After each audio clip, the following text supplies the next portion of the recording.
¿Tienes uno de estos? Yo me obsesioné con el mío. De hecho, me obsesioné un poco con todas mis cosas. ¿Alguna vez te has preguntado de dónde vienen las cosas que compramos y a dónde van a parar? Yo no podía dejar de hacerlo, así que investigué. Y lo que dicen los libros es que las cosas se mueven a través de un sistema. Desde la extracción, a la producción, a la distribución, al consumo y a la disposición. A este esquema se le llama la economía de los materiales. Pasé 10 años viajando por el mundo para rastrear de dónde vienen nuestras cosas y a dónde van. ¿Y saben qué descubrí? Que esta no es toda la historia, que hay muchos huecos en esta explicación. En primer lugar, este sistema parece funcionar bien, sin problemas, pero la verdad es que es un sistema en crisis, y la razón es que se trata de un sistema lineal y nosotros vivimos en un planeta finito. Y no es posible operar un sistema lineal indefinidamente en un planeta finito. A cada paso, este sistema interactúa con el mundo real. En la vida real no ocurre en una página en blanco. Interactúa con sociedades, culturas, economías, el ambiente y a cada paso se está topando con límites que aquí no vemos porque el diagrama está incompleto. Así que veamos qué está faltando. Una de las cosas más importantes que faltan son las personas. Sí, las personas. En todas las fases del sistema viven y trabajan personas. Y en este sistema, algunas personas son más importantes que otras. Algunas son más escuchadas que otras. ¿Quiénes son? Empecemos por el gobierno. Mis amigos dicen que debería usar un tanque como símbolo del gobierno. Y eso vale para muchos países y cada vez más para el nuestro. Después de todo, más de la mitad de nuestros impuestos federales van a parar a las Fuerzas Armadas. Pero yo prefiero usar a una persona porque defiendo la visión de que el gobierno debe ser del pueblo, por el pueblo y para el pueblo. El trabajo del gobierno es cuidarnos. Ese es su trabajo.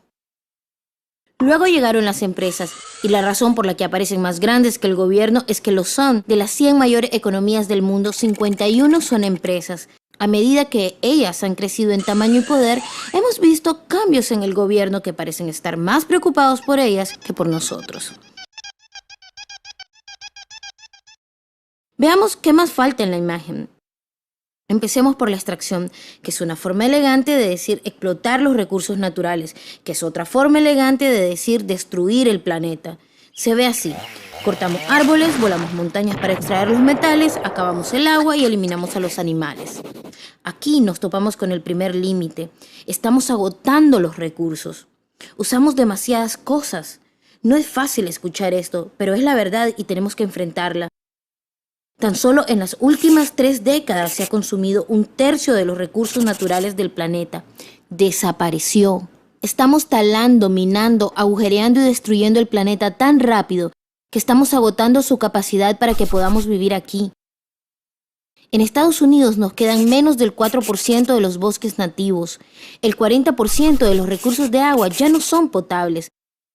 Estamos usando demasiadas cosas, más de lo que nos toca. En Estados Unidos tenemos el 5% de la población mundial, pero usamos el 30% de los recursos y generamos el 30% de los desechos. Si todos consumiéramos a este ritmo, necesitaríamos de 3 a 5 planetas. ¿Y saben qué? Solo tenemos uno. Y la respuesta de mi país a eso es tomar los recursos de otros. Este es el tercer mundo, que algunos dirán es una manera de referirse a nuestras cosas que quedaron en tierras de otros. ¿Y qué pasa ahí? Lo mismo, se destruye el lugar. El 75% de los recursos pesqueros del mundo hoy está explotado al límite de su capacidad o sobreexplotado. El 80% de los bosques nativos del mundo ha desaparecido. Tan solo en el Amazonas perdemos 2.000 árboles por minuto. Esto equivale a 5 canchas de fútbol por minuto. ¿Y qué pasa con la gente que vive ahí? Según estos tipos, no son dueños de los recursos aunque hayan vivido ahí por generaciones. No poseen los medios de producción y no compran mucho. Y en este sistema, si no tienes o compras mucho, no vales. A continuación, los materiales entran a la producción. Y ahí usamos energía para mezclar los recursos naturales con químicos tóxicos para fabricar productos contaminados. Hoy se usan en el comercio más de 100.000 químicos sintéticos. Pocos fueron analizados para verificar si impactan en la salud humana y ninguno fue examinado para identificar los impactos sinérgicos, es decir, los efectos que generan al interactuar con los otros químicos a los que estamos expuestos. Pero sí sabemos una cosa: los tóxicos que entran, salen. Mientras sigamos utilizando tóxicos en nuestro sistema de producción, seguiremos llevando cosas tóxicas a nuestros hogares, trabajos, escuelas y a nuestros cuerpos, como los BFR, o retardantes de llama bromados. Son unos químicos que hacen a las cosas resistentes al fuego, pero son súper tóxicos, son neurotóxicos, es decir, tóxicos para el cerebro. ¿Por qué estamos usando químicos como estos? Los ponemos en nuestras computadoras, electrodomésticos, sillones, colchones y hasta en algunas almohadas. De hecho, sumergimos las almohadas en neurotóxicos, las llevamos a casa y apoyamos nuestras cabezas sobre ellas cada noche. Yo no sé, me parece que en un país con tanto potencial podríamos pensar en una forma mejor de evitar que nuestras cabezas se incendien por la noche. Estos tóxicos se acumulan en la cadena alimentaria y se concentran en nuestro cuerpo. ¿Saben qué alimento está en la cima de la cadena alimentaria con los niveles más altos de distintos tóxicos? La leche materna humana. O sea que llegamos a un punto tal que nuestros bebés reciben la dosis más alta de químicos tóxicos de por vida al ser amamantados. ¿No es una violación increíble? La lactancia debe ser el acto humano más fundamental de crianza. Debería ser sagrado y seguro. Amamantar sigue siendo lo mejor y las madres sin duda deben seguir amamantando a sus hijos. Pero hay que proteger esta actividad. Ellos deberían protegerla. Pensé que nos estaban cuidando. Las personas que reciben el mayor impacto de tóxicos son los trabajadores de las fábricas, muchos de las cuales son mujeres en edad reproductiva. Ellas trabajan con tóxicos que afectan la reproducción, sustancias cancerígenas y más. Yo pregunto, ¿qué mujer en edad reproductiva querría trabajar en un sitio así, sino alguien que no tuvo otra opción? Y esa es una de las bellezas de este sistema. La erosión de las economías y los ecosistemas locales aseguran el suministro continuo de personas sin opciones. En el mundo, 200.000 personas se trasladan diariamente desde los sitios que les daban sustento hacia las ciudades, muchos para vivir en barrios miserables y buscar trabajo, sin importar qué tan tóxico sea. Así que a lo largo del sistema no solo se depredan recursos, sino también personas, se desechan comunidades enteras. Sí, los tóxicos que entran salen. Muchos de los tóxicos salen de las fábricas en los productos, pero más salen como subproductos o contaminación. En Estados Unidos, la industria reconoce que emite unos 2.000 millones de kilos de tóxicos al año, y es probable que sean más, pues eso es solo lo que ellos admiten. Y ese es otro límite porque, ¿quién quiere ver u oler 2.000 millones de kilos de tóxicos? ¿Y entonces qué hacen? Trasladan las fábricas contaminantes a otros países. Pero sorpresa, mucha contaminación está regresando a través del viento.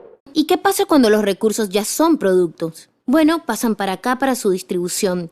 Distribución significa vender esta basura contaminada lo más pronto posible. El objetivo es mantener los precios bajos, que la gente siga comprando y que los inventarios se sigan moviendo. ¿Cómo mantienen bajos los precios? No pagan mucho sus empleados y les recortan prestaciones sociales cada vez que pueden. Se trata de externalizar los costos. Esto significa que el costo real que lleva a producir las cosas no se refleja en los precios. No estamos pagando realmente lo que compramos. El otro día iba caminando a mi trabajo y quería escuchar las noticias, así que fui a una tienda a comprar un radio.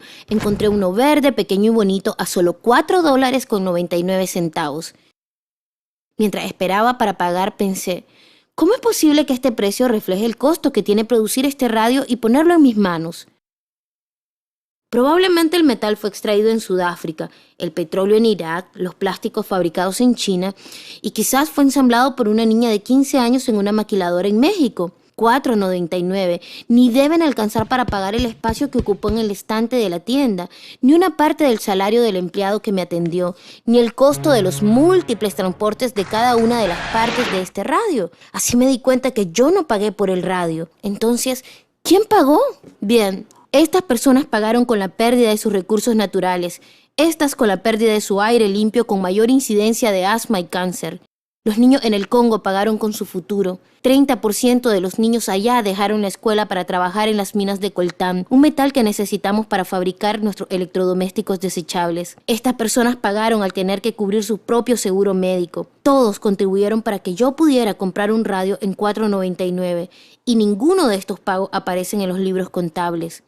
A eso me refiero cuando digo que los empresarios externalizan los costos reales de producción. Y esto nos lleva a la flecha dorada del consumo. Este es el corazón del sistema, el motor que lo mueve, y es tan importante que se ha convertido en la prioridad para ellos. Por eso, después del 11 de septiembre, cuando nuestro país estaba en estado de shock, el presidente Bush pudo sugerir medidas apropiadas como hacer luto, orar o tener esperanza, pero nos mandó a comprar. A comprar. Nos hemos convertido en una nación de consumidores. Nuestra identidad se ha convertido en ser consumidores. No madres, maestros o agricultores, sino consumidores. La principal forma en que se mide y demuestra nuestro valor es en cuánto contribuimos a esta flecha, cuánto consumimos. Y vaya que consumimos.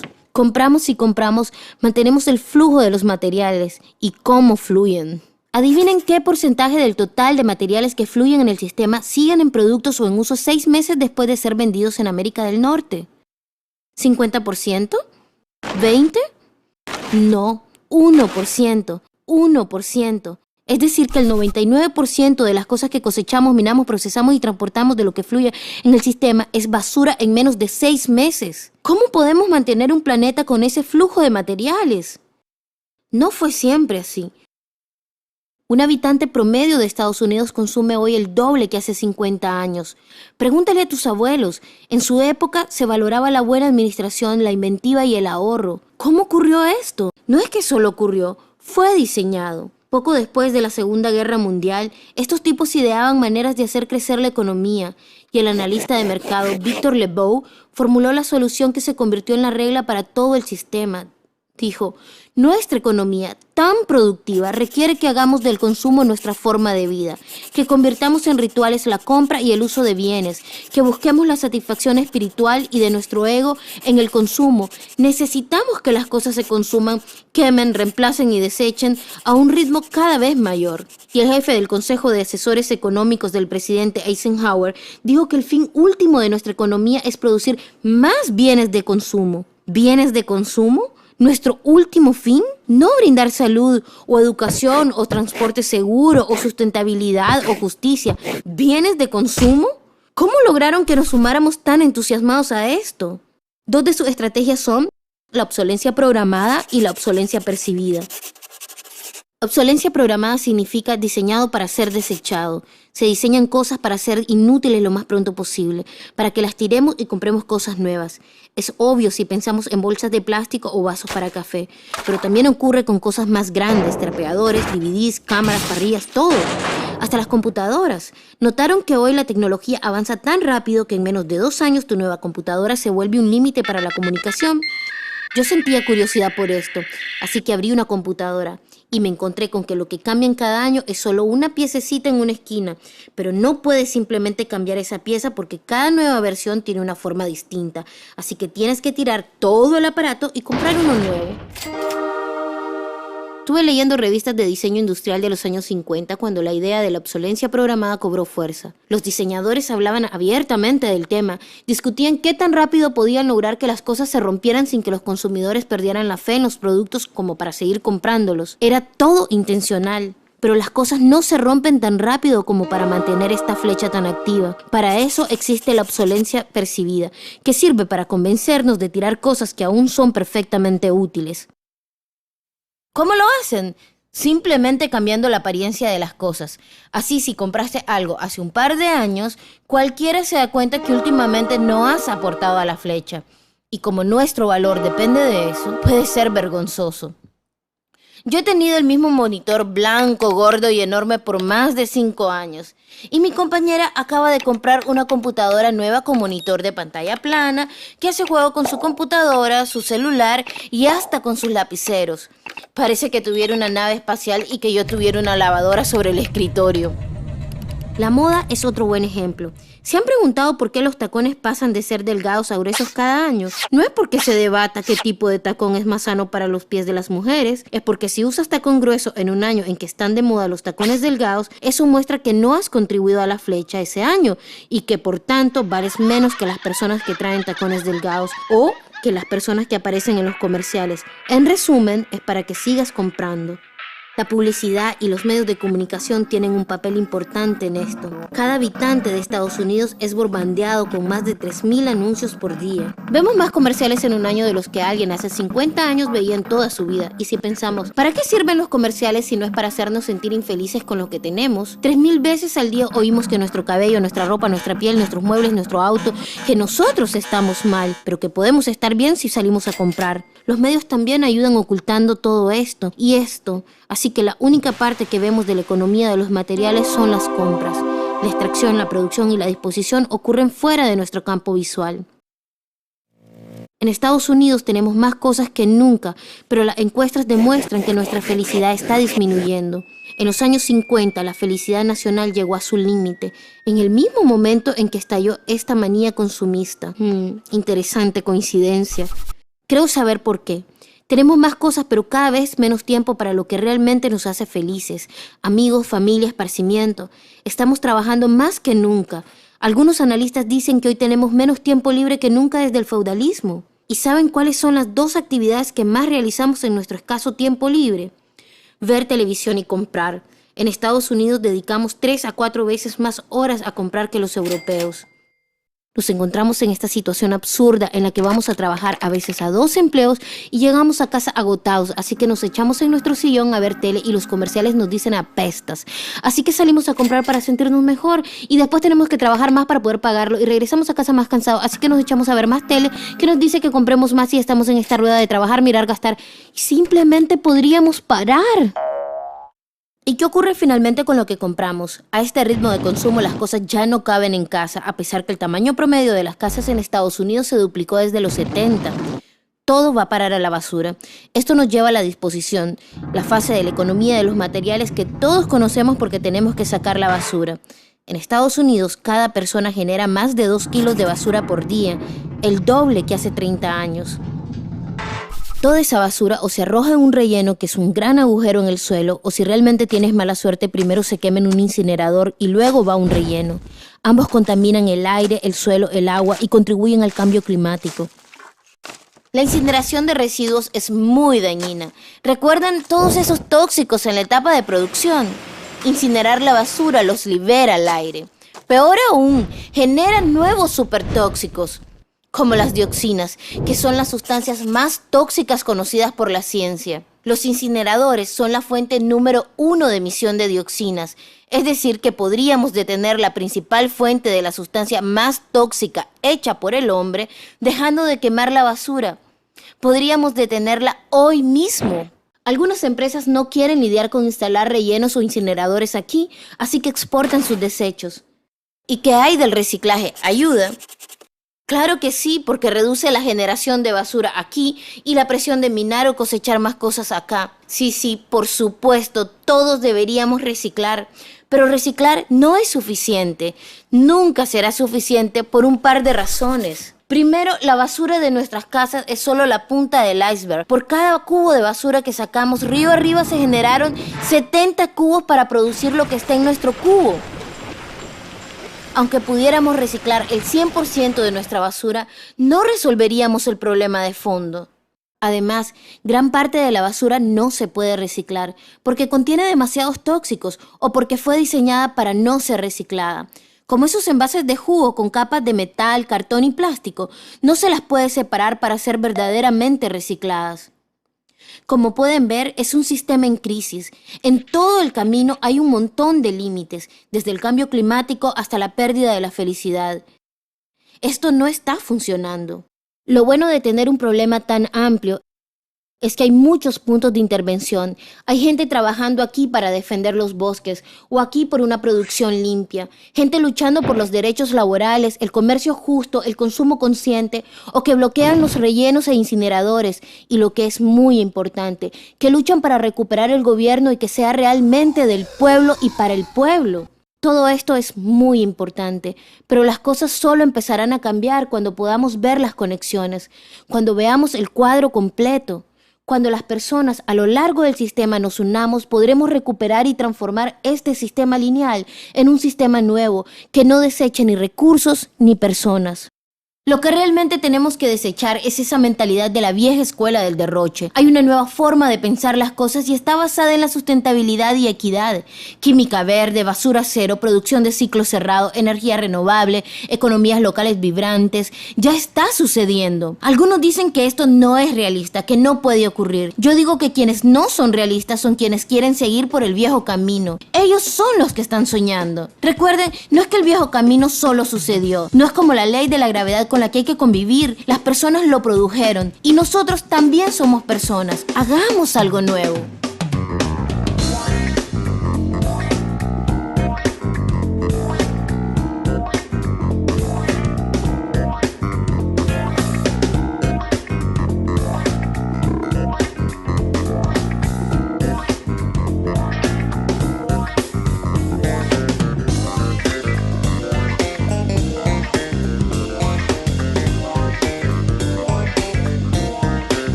Doblado al español, Fundación Puntos de Encuentro Nicaragua.